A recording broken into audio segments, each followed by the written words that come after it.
Olá, gente linda, tudo bem com vocês aí? Bem-vindo, bem-vinda ao meu canal. Silvia Paula aqui para mais um vídeo com muito carinho, como sempre. Hoje o tema é sobre a depressão. Isso mesmo, né? A depressão silenciosa, aquela que não se percebe. Afinal, quando se fala em depressão, a maioria das pessoas pensam o quê? São aquelas pessoas que ficam no quarto, que não saem, que não conversam, que só choram e nem sempre é assim que as coisas funcionam. Em partes, vou dar aqui um pedacinho da minha história e acrescentar outras de acordo com estudos que eu faço também. E antes que alguém aqui venha falar, ah, isso daí tá querendo se fazer de coitadinha, tá querendo, né? Não, gente, não tem nada a ver. É como eu já disse em vídeos anteriores, Deus usa a nossa fraqueza, a nossa maior dor, para que nós possamos ajudar outras pessoas que estão onde nós já estivemos para poder ajudá-las, certo? Então vamos lá. Então, como eu disse, né, a depressão silenciosa. Muitas pessoas não entendem muito bem a fundo como funciona. Há anos atrás, isso era falado como frescura, né? Frescura. Como eu mesmo tive uma crise de ansiedade fortíssima em uma empresa que eu trabalhei e pedi ajuda na empresa, em vários lugares e pessoas, e ninguém me ajudou, porque era tido como frescura. E até hoje, para algumas pessoas, ainda é visto dessa forma. Mas as pessoas, cada uma manifesta de uma forma diferente. Algumas pessoas, sim, passam a ficar no quarto, deitada, não conversam, se isolam e outras agem de formas diferentes. Vocês podem ficar atento em alguns pontos que eu vou estar falando aqui hoje. A pessoa, às vezes, que está passando por depressão, ela simplesmente para de compartilhar as suas dores com pessoas. Primeiramente, limita-se ao máximo o círculo, né, a quantidade de pessoas que estão à sua volta. E outra, até mesmo com quem se costumava desabafar, já não desabafa mais. O que é um problema, né, gente? Porque nós temos a necessidade de estar desabafando, de estar falando, de estar compartilhando. Mas a partir do princípio que se vê uma falta de compreensão da outra parte, não necessariamente que seja por maldade, gente, da outra pessoa não compreender, mas porque é muito difícil quem não está vivenciando o problema compreender, para quem nunca passou por isso e às vezes inconscientemente pode falar coisas que vão colocar essa pessoa mais para baixo ainda. Então o que se faz se fecha e automaticamente passa a se falar o que as outras pessoas querem escutar. Quando se diz: e você está bem? Estou ótima. Tá sempre sorrindo, tá sempre demonstrando estar bem, mas por dentro não está. Porque eu vou falar uma coisa aqui para vocês e compreendam, hein? Não é porque uma pessoa está desabafando com você que ela quer o seu conselho, a sua opinião a princípio. Você sabia disso? Uma pessoa que está passando por dificuldade, que está com o emocional abalado, ela não está no momento conseguindo raciocinar o seu ponto de vista, que está fora da situação. Então você vai chegar e falar: não, mas você tem que fazer isso, você tem que fazer aquilo, que você não pode ficar assim. Não dá, gente, não é assim que funciona. Então, quando uma pessoa desabafa, o que ela quer? Ela quer o acolhimento, ela quer um abraço, ela quer simplesmente escutar: vai ficar tudo bem, eu tô aqui com você. Ela quer ser validada. O que é ser validada? É a pessoa mostrar as qualidades dela, mostrar o potencial dela, mas jamais julgar, jamais querer colocar que a pessoa faça o que pensa de acordo com o que você está sentindo. Você não está passando por nenhuma dor, você não está passando por esse desconforto. Então, a partir do momento que você conseguir acolher essa pessoa, que ela se sentir confortável com você, aí sim ela vai te pedir o seu conselho. Então é uma sequência, entende? Então, mais uma vez aqui falando, não é porque a outra pessoa possa estar falando algo para machucar propositalmente, mas porque é muito diferente, muito difícil para quem não está vivenciando o momento conseguir compreender que quando não se está bem, o que quer é o acolhimento, é se sentir segura, se sentir validada, se sentir protegida. É isso que a pessoa procura. Então fiquem atentos se é uma pessoa que conversava muito, dialogava muito, de uma hora para outra essa pessoa se fechou, tem alguma coisa aí por detrás, certo? E aqui tem também as pessoas, como eu falei, as pessoas, eu até fiz alguns tópicos aqui pra mim não deixar passar nada, tá, gente? A pessoa se afasta pra evitar também, a pessoa também se afasta porque, infelizmente, a maioria das pessoas, elas querem saber da sua vida, elas não querem te ajudar, elas não querem te dar um conselho, não querem saber de uma forma carinhosa para te acolher. Não, a maioria das pessoas elas querem saber da sua vida para gerar assunto no ouvido dos outros. Então, muitas das vezes também é um motivo pelo qual as pessoas se fecham. Então, cuidado, hein? Como costumam dizer por aí, tem muita língua de trapo por aí falando que não deve. Então, boquinha fechada. Se não tem coisa boa para falar, ó, fecha. E também tem um ponto da pessoa expansiva demais. Ou seja, tem aquelas pessoas, não sei se você já viu, tem pessoas que, quando tá em determinados locais, elas conversam, elas, sabe, falam alto e dão aquelas risadas espalhafatosas. Tem aquele sempre com bebida, com vícios, e tem que estar sempre na agitação, tem que estar sempre com aquela euforia que você vê que não é uma coisa muito normal. Também é uma forma de expressar um pedido de socorro, isso mesmo. Nesse momento a pessoa está pedindo socorro. Tô aqui, será que alguém tá me vendo? Por favor? Então é uma forma também, não necessariamente da pessoa que se cala, mas também daquela pessoa que está ali pedindo socorro de uma forma muito expansiva. Isso não é normal. Aqui também pessoas que, infelizmente, tem casos, né, que se autoflagelam como se cortando. Muitas pessoas passam por isso, né? Eu já tive pessoas próximas a mim, não tô falando aqui de não só de familiares, enfim, aqui não tô delatando ninguém, tô falando que eu tenho conhecimento, né, de casos de pessoas, tanto que eu vejo nas redes sociais e tudo mais, de se cortarem.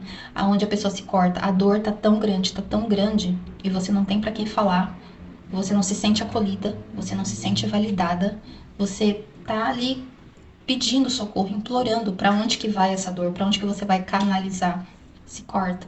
Infelizmente, gente, fiquem atentos aí aos seus filhos, pessoas próximas de vocês, inclusive muito conteúdo na internet hoje em dia que facilitam muito, né, essas informações na cabecinha dos nossos filhos, principalmente.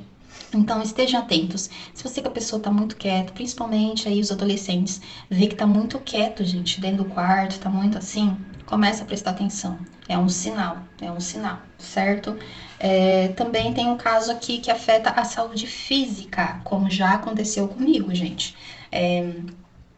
De você sentir uma dor na alma tão grande, que isso começa a afetar o seu corpo físico.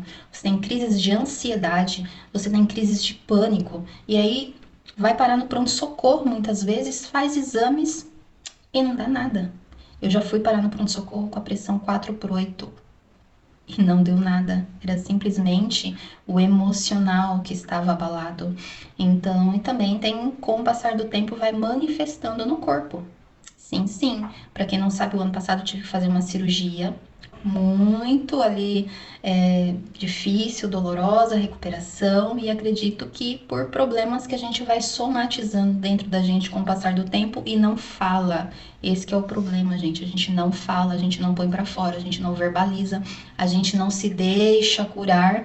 Então, com o tempo, o nosso corpo, ele clama, né? De alguma forma. Então, por muitas vezes você tem situações aí de pessoas que de repente tá aí tendo problemas de saúde e não tá tendo nenhum tipo de diagnóstico, aí pode ser sim que entre o problema psicológico, né? Que é o problema da nossa mente. A nossa mente, gente, o nosso cérebro, ele é uma máquina. Então, a nossa mente mente, né? O Augusto Cury fala muito isso, a nossa mente mente. Então, é muito difícil. A nossa mente é, assim, a nossa maior rival, porque ela fabrica ideias e situações, medos, pânicos que jamais vão acontecer, mas que, quando a gente está fragilizado, isso não vai ser fácil, né, de lidar. Então é isso. Muito cuidado, pensamento positivo. E aqui no final eu vou dar aqui uma brechinha do que vocês podem fazer para estar melhorando esses sintomas. E por último, que eu quero estar falando para vocês também com um depoimento meu. Vou estar cortando aqui uma palavra porque o algoritmo, né, a inteligência artificial da plataforma, ela lê também tudo que a gente fala, e se eu falar essa palavra como ela é, eles podem travar o meu vídeo e não indicar. Então, quando eu falo onde a pessoa tenta ceifar a própria vida, eu vou estar falando a palavra eliminar, tá bom? Quando eu falo eliminar, vocês já sabem do que eu estou falando. Quando uma pessoa pensa em se eliminar, é porque a dor já chegou num ponto tão grande aonde a dor de viver, ela é maior do que a que não existir. Então devemos ficar atentos. No meu caso, foi inconscientemente desde a minha infância, quando meu avô faleceu. Ele era, até hoje, é um exemplo de homem para mim, minha paixão. Então eu vi o sofrimento dele, então quando ele morreu eu era pequena. O que as pessoas falam normalmente, né? Sem maldade, lógico, quando uma pessoa morre, né? Assim, fala assim: ela não está sofrendo mais, agora tá num lugar bom, tá junto de Deus. Então eu, enquanto criança, sofrendo porque tive uma família totalmente disfuncional, tive grandes problemas. A minha mãe foi embora, eu tinha somente 3 anos, e muitas situações. Então, a dor que eu estava sentindo naquele momento, o que eu entendi? Se meu avô é a pessoa que eu amo, ela tá num lugar que não sofre mais, é um lugar melhor do que aqui, tá junto de Deus, fechou. Eu vou lá ficar com ele e acabou minha dor. Não vou mais ficar sozinha, não vou mais sentir dor. Tá entendendo? Da onde que começou? Da onde que foi a plantinha? Inconscientemente? E esse sentimento, ele me acompanhou durante muitos anos. Eu passei por esse medo durante muitos anos. E o que me colocou os pés no chão, graças a Deus, foi a minha filha. Eu tive a minha filha muito cedo, com 16 anos, mas a partir do momento que eu tive ela, aí eu passei a temer, né, essa eliminação, porque eu precisava cuidar dela, precisava me entregar para ela. Mas o que eu tô querendo dizer aqui, a dor de viver muitas vezes é maior do que a que se eliminar na cabeça das pessoas. É lógico que isso não é real, né, gente? Isso não é real. Muitas dessas dores vêm do que aconteceu na nossa infância, né? Na nossa criança interior, que vai estar com a gente, mesmo se você viver 100 anos, a sua criança interior, ela vai estar aí. Principalmente quando vocês têm trauma de repetição, ou seja, aquilo que aconteceu muitas e muitas vezes, coisas que falaram na sua cabeça muitas e muitas vezes, como falaram para mim na minha infância: você não vai dar nada que preste nessa vida, você é sangue ruim igual a sua mãe, se nem ela te quis, quem vai te querer? Então isso ficou no meu inconsciente durante muitos anos e acabei vivendo desta forma que a pessoa plantou em mim. Não que eu não fosse uma pessoa boa, porque graças a Deus, Deus sempre sondou o meu coração e a bondade dele sobre mim sempre prevaleceu. Eu nunca me tornei uma pessoa ruim. Contudo, eu permiti que pessoas me machucassem, me ferissem, porque no meu inconsciente, o que foi colocado? Você não merece nada de bom. Então devemos pensar muito no que se fala para os filhos, no como se educa, o que essas crianças estão vendo, porque lá na frente pode causar um trauma muito grande, uma perca, né? Quando você perde uma pessoa que você muito ama, como a minha mãe foi embora, eu perdi o meu avô. Quando você, às vezes, tem pessoas que têm pânico, vai na escola, foi apresentar um trabalho, foi vaiado, foi criticado, um simples ato, uma coisa impensada, pode gerar um bloqueio. Por isso que eu falo, a importância, gente, de você conseguir trazer essa pessoa para perto de você. Se você está sentindo que essa pessoa está gritando internamente por socorro, se tem alguma coisa diferente, se é uma pessoa que era super ativa e expansiva, do nada essa pessoa se fechou, você está vendo comportamentos diferentes, se você realmente se importa com essa pessoa e não é somente uma língua de trapo, né, como eu costumo dizer, tente aí trazer essa pessoa para perto, tente dar acalanto, tenta validar essa pessoa, tenta dar colo para essa pessoa. Tudo isso é muito importante. E o que extremamente importante é estar na presença de Deus.